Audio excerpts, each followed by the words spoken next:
எல்லோரும் எப்படி இருக்கீங்க? நாம் இன்றைக்கி இந்த வீடியோவில் என்ன பார்க்க போகிறோன்னா, எங்கள் பாப்பாவும் அவங்க அப்பாவும் சபரிமலைக்கு மாலை போட்டிருக்காங்க. அதனால் கூட போகிற சாமிங்களெல்லாம் வர சொல்லி வீட்டில் சின்னதாக ஒரு அன்னதானம் செஞ்சிடலாம் அப்படின்னு சொல்லிட்டு ஏற்பாடு பண்ணியிருக்கோம். அதுதான் நம்ம இன்றைக்கி பார்க்க போகிறோம். அது 2 நேரம் தலை குளிக்கிச்சிட்டு இந்த பனியில் செய்கிறதுனால கொஞ்சம் சளி பிடிச்சிச்சு, தொண்டை கட்டிச்சு, அதான் வாய்ஸ் ஒரு மாதிரியாக இருக்குது. சரி வாங்க வீடியோக்குள்ளே போகலாம். நான் காலையிலேருந்தே எல்லாம் போய் செலவுலாம் வாங்கிட்டு வந்து என்ன தேவையோ அதெல்லாம் வாங்கிட்டு வந்து நான் ரெடி பண்ண ஆரம்பிச்சிட்டேன். எல்லாம் உரித்து இது பண்ணி நான் வச்சுருந்தேன். அதுக்கப்புறம் 4 மணிக்கு மேலே தான் ஸ்டார்ட் பண்ணோம். எங்கள் மாமியார், கொழுந்தனார் ஒய்ஃப் எல்லாம் வந்திருந்தாங்க. வந்து அவங்க தான் எனக்கெல்லாம் ஹெல்ப் பண்ணாங்க. அப்புறம் ஃபஸ்ட்டு பொரியல் செஞ்சிடலாம் அப்படின்ட்டு உருளைக்கிழங்கு பொரியல் ரெடி பண்ணி எடுத்து வச்சுட்டு அப்புறம் சாம்பார் செஞ்சோம். கத்திரிக்காய், கேரட், பீன்ஸ் எல்லாம் போட்டு சாம்பார், பருப்பு சாம்பார் வச்சோம். அதெல்லாம் தாளித்து விட்டுட்டு நான் உள்ளே எடுத்துகிட்டு போய் வச்சிட்டேன் அடுப்பில். வீட்டுக்குள்ளே சிம்மில் வச்சாச்சு. அங்கே வச்சுட்டு வந்துட்டேன். சரி மெதுவாக அது வெந்துட்டுருக்கட்டும், அதுக்குள்ளேயும் நம்ம இங்கே மற்றதெல்லாம் ரெடி பண்ணிடலாம் அப்படின்னு சொல்லிட்டு செஞ்சோம். பருப்பு அங்கே கொண்டு போய் வச்சுட்டு இங்கே வந்து ரசம், அடுத்தது ரசம் செஞ்சோம். ரசம் தாளித்து அதையும் இது பண்ணியாச்சு.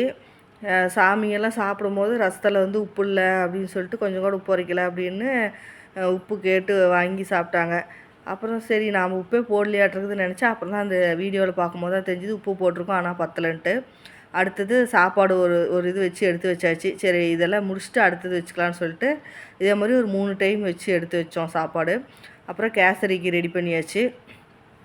அப்புறம் முந்திரி திராட்சை எல்லாம் நெய்யில் வறுத்துட்டு கேசரி ரெடி பண்ணிட்டோம். ஸ்வீட்டுக்காக சரி பொங்கல் வைக்கலாமான்னு யோசிச்சுட்டு சரி மலைக்கு போகிற அன்னைக்கு முடி கட்டுவாங்கள்ல, அப்போ வந்து பொங்கல் வச்சு அப்போ எல்லாம் கொடுத்துக்கலாம், இன்றைக்கி வந்து கேசரி செஞ்சிடலாம் அப்படின்னு சொல்லிட்டு கேசரி செஞ்சிட்டோம். ஒரு 1/2 கிலோவுக்கு மேலே இருக்கும் ரவை போட்டு கேசரி செஞ்சாச்சு.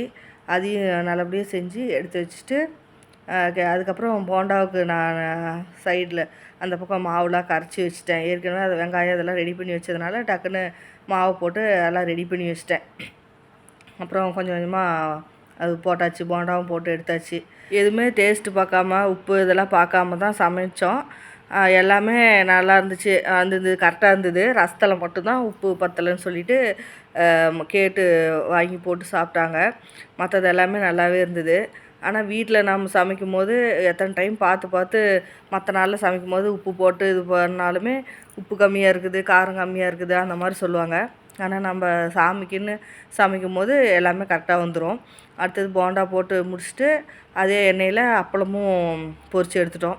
அப்பளமும் ஒரு கட்டு பொரித்து எடுத்துகிட்டு எல்லாம் ரெடி, அவ்வளோதான். எல்லாமே ஃபைனல் பண்ணியாச்சு, எல்லாம் எடுத்து வச்சாச்சு.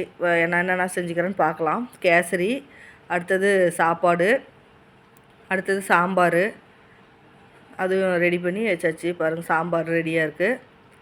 அடுத்தது ரசம், அதுவும் தக்காளி ரசம், அதுவும் ரெடியாக இருக்குது.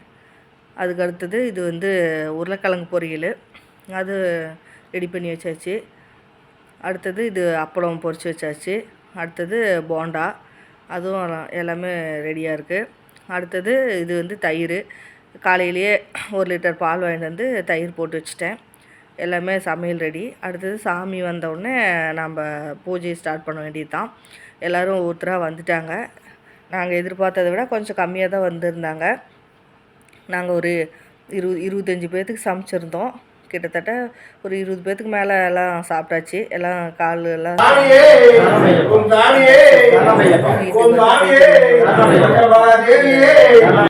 சரணம்லாம் பாடிட்டு அப்புறம் அன்னதானம் போட்டாச்சு. எல்லோரும் திருப்தியாக சாப்பிட்டுட்டு எல்லாத்துட்டையும் நாங்கள் ஆசீர்வாதம் வாங்கிட்டு அப்புறம் எல்லாம் கிளம்பியாச்சு. இப்படி தான் இன்றைக்கி